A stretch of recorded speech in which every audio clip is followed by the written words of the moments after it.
నడుస్తుంది. 3 ప్రోగ్రాములు డిసెంబర్ 11వ తారీఖున, డిసెంబర్ 27వ తారీఖున, జనవరి 3వ తారీఖున రైతులకు సంబంధించి, పెంచిన కరెంటు ఛార్జీలకు సంబంధించి, పిల్లలకు సంబంధించిన ఫీజు రీయింబర్స్మెంట్ బకాయిలకు సంబంధించి 3 ఇష్యూస్ మీద వైఎస్ఆర్సీపీ గలం విప్పుతా ఉంది. గట్టిగా ఉద్యమ బాట పట్టే కార్యక్రమం చేస్తుంది. ప్రజలు ఎదుర్కొంటా ఉన్న సమస్యల మీద, మరీ ముఖ్యంగా 3 ప్రధానమైన అంశాల మీద, రైతుల సమస్యల మీద, కరెంటు ఛార్జీల బాదుడు మీద, పిల్లలకు సంబంధించి ఫీజులు కట్టలేని పరిస్థితిలో ఉన్న పిల్లలు ఎదుర్కొంటా ఉన్న సమస్యల మీద, ఈ 3 అంశాల మీద వైఎస్ఆర్సీపీ డిసెంబర్ మాసంలో ఈ 3 అంశాల మీద గట్టిగా ఉద్యమ బాట పట్టే కార్యక్రమానికి శ్రీకారం చుడతా ఉన్నాం. ఇందులో భాగంగా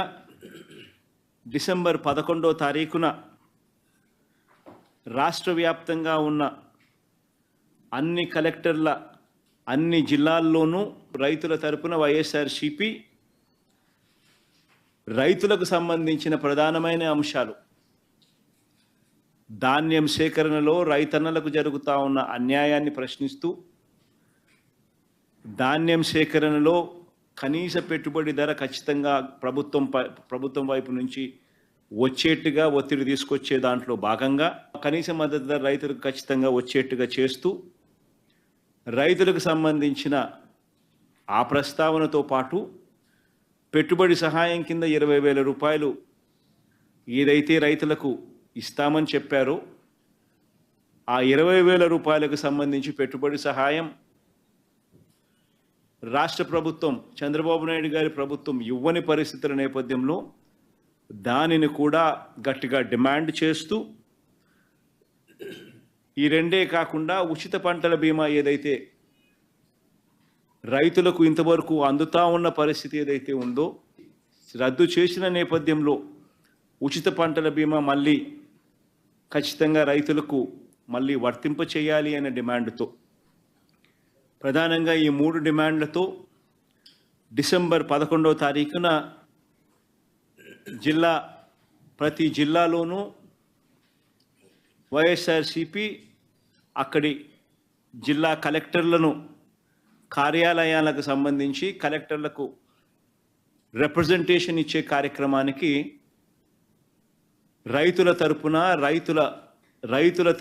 రైతులందరితో కలిసి ర్యాలీగా వెళ్ళి కలెక్టర్లకు రిప్రజెంటేషన్ ఇచ్చే కార్యక్రమం డిసెంబర్ 11వ తారీఖున వైఎస్ఆర్ కాంగ్రెస్ పార్టీ చేస్తుంది. అదేవిధంగా డిసెంబర్ 27వ తారీఖున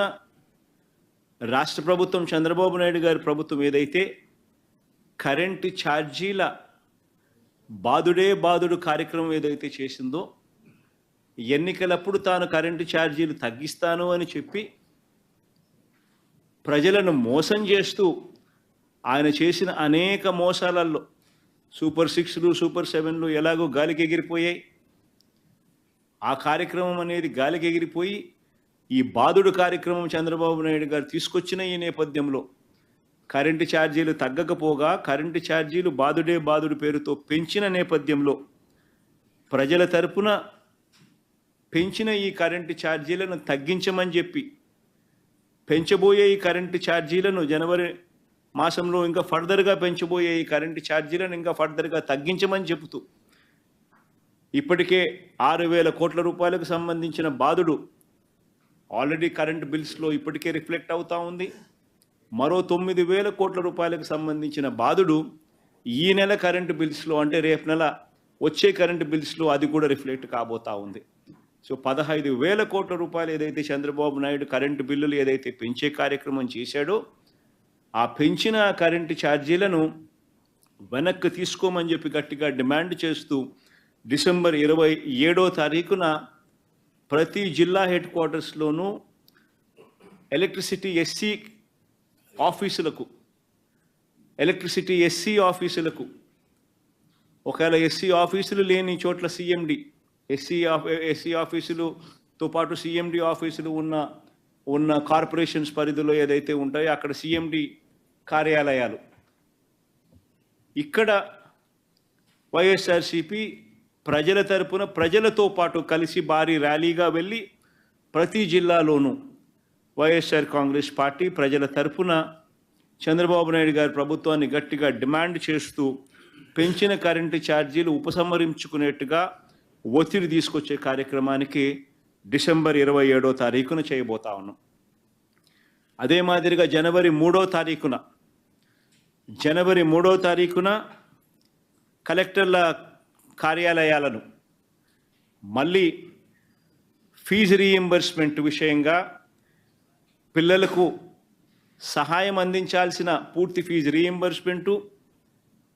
వసతి దీవెన, విద్యా దీవెన, వసతి దీవెన ఈ రెండింటికి సంబంధించిన బకాయిలు 3,900 కోట్ల రూపాయలు ఏదైతే ఉన్నాయో చంద్రబాబు నాయుడు గారి ప్రభుత్వం ఏర్పడిన తర్వాత పూర్తిగా పిల్లలకు ఫీజులు కట్టకుండా బకాయిలుగా పెట్టిన నేపథ్యం. జనవరి, ఫిబ్రవరి, మార్చికి సంబంధించిన ఫీజులు ఏప్రిల్లో వెరిఫై చేసి మామూలుగా మే మాసంలో ఇవ్వాలి. చంద్రబాబు నాయుడు గారి ఎన్నిక మే 13వ తారీఖున జరిగింది. జూన్లో ఆయన ప్రమాణ స్వీకారం చేశాడు. జూన్లో వచ్చిన వెంటనే ఆ ఫీజు రీయింబర్స్మెంట్ ఇవ్వాల్సింది. మొత్తం 4 క్వార్టర్స్కు సంబంధించిన ఫీజులు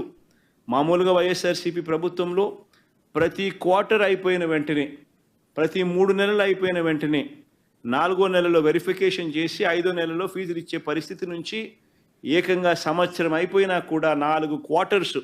వరుసగా 4 త్రైమాసికాలకు సంబంధించిన ఫీజులు పెండింగ్లో పడిన నేపథ్యంలో వసతి దీవెనకు సంబంధించి ప్రతి ఏప్రిల్ మాసంలోనూ